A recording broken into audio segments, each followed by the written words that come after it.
Hello everyone, कैसे हैं आप सब। मेरा नाम वैभव कौशिक है और आप सभी जुड़ चुके हैं संस्कृति आईएएस के यूट्यूब प्लेटफॉर्म पर। आज हम बहुत ही ज़्यादा सेंसिटिव मुद्दे पर बात करेंगे। वो एक समुदाय के साथ जुड़ा हुआ है, पूरी कम्युनिटी के साथ जुड़ा हुआ है। उसी के ऊपर सुप्रीम कोर्ट ने एक बहुत बड़ा फैसला यहाँ पर दिया है। अब ये टॉपिक क्या है? ये टॉपिक है ट्रांसजेंडर से जुड़ा हुआ। ट्रांसजेंडर वो समुदाय जो कि इस पूरे समाज की एक अलग नज़र से गुजरता है।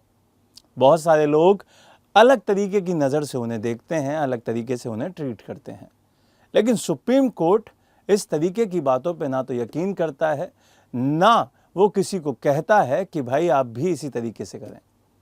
इसी वजह से सुप्रीम कोर्ट ने एक अहम फैसला लेते हुए ट्रांसजेंडर्स के लिए यहाँ पर बहुत बड़ा कानून सबके सामने रखने की बात कही है। चलिए अब इसी पूरे सेगमेंट पे नज़र डालते हैं, चीज़ों को समझते हैं। ट्रांसजेंडर को रोजगार और चिकित्सा देखभाल मिलनी चाहिए, उन्हें समान अवसर मिलना चाहिए और इसी वजह से सुप्रीम कोर्ट ने एक समिति गठित की है। अब ये पूरा सेगमेंट क्या है इसको समझेंगे, एक एक करके इसके हर पॉइंट को जानेंगे। यहाँ पर आपको सबसे पहले ये समझना होगा कि सुप्रीम कोर्ट ने शुक्रवार को ट्रांसजेंडर व्यक्तियों के अधिकार बढ़ावा उनको देने के लिए एक बहुत ज़रूरी फैसला लिया। न्यायमूर्ति जेबी परिदावाला और न्यायमूर्ति केवी विश्वनाथ की खंडपीठ ने हाईकोर्ट में सेवानिवृत्त न्यायाधीश की अध्यक्षता में एक समिति का गठन भी किया। समिति लिंग के अनुरूप ना होने वाले व्यक्तियों के लिए रोजगार के समान अवसर और समावेशी चिकित्सा की देखभाल और सुरक्षा को लेकर काम करेगी।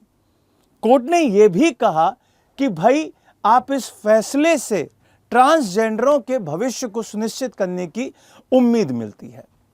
यहां पे ये बहुत इंपॉर्टेंट हो जाता है कि आपका ये इतना ज्यादा केस क्यों बढ़ा, क्योंकि सुप्रीम कोर्ट के द्वारा अगर किसी समिति का गठन किया जा रहा है तो कोई ना कोई विवाद वहां पर सामने आया होगा।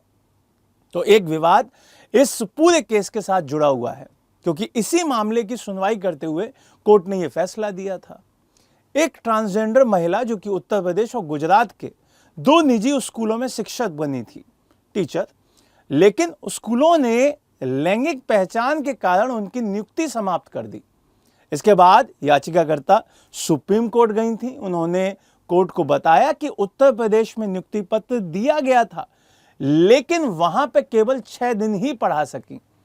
और उन्होंने ये भी कहा कि गुजरात में भी ऐसी ही नियुक्ति पत्र मिला, लेकिन कार्यभार ग्रहण करने की अनुमति नहीं दी गई और कोर्ट ने याचिकाकर्ता को मुआवजा भी दिया है। अब ये जो केस सामने आया है, इस पूरे तरीके के जो केस सामने आते हैं, क्या हमारे समाज को इससे घृणा नहीं होनी चाहिए? क्या हमारे समाज को इसके ऊपर काम नहीं करना चाहिए? क्योंकि अगर सुप्रीम कोर्ट इस तरीके के केसेस को सही से इम्प्लीमेंट करवा के उसको सही करना चाहता है तो उसके लिए समिति बना रहा है, जिसके लिए एक पूरा का पूरा जस्टिस आशा मेनन जी की अध्यक्षता में कमेटी बनेगी। लेकिन क्या ये हमारा दायित्व नहीं है कि हमें उस समाज के लोगों के लिए काम करना चाहिए जो इस तरीके की नज़र से गुजरते हैं? क्या हमें उनके साथ खड़ा नहीं होना चाहिए? क्योंकि इसमें उनकी कोई गलती नहीं है, और अगर गलती कोई कह भी रहा है तो फिर ये उसकी मानसिकता की एक होता है ना बहुत गरीबी, वो है। तो यहां पर इस तरीके का फैसला बहुत ही शानदार और एक बहुत ही बेहतरीन यहां पर फैसला माना जाएगा। इस तरीके से ट्रांसजेंडर जो भी समुदाय है उसको हर तबके में एक इज्जत मिलेगी, उससे उनका सम्मान बढ़ेगा।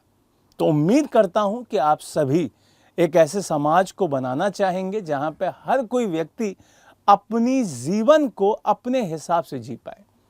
अगर आसपास में आपके कोई ऐसा व्यक्ति दिखाई देता है जो ट्रांसजेंडर है और उसके साथ आप बढ़िया से रहते हैं और बढ़िया से मित्रता है आपकी, तो कमेंट बॉक्स में ज़रूर बताइएगा।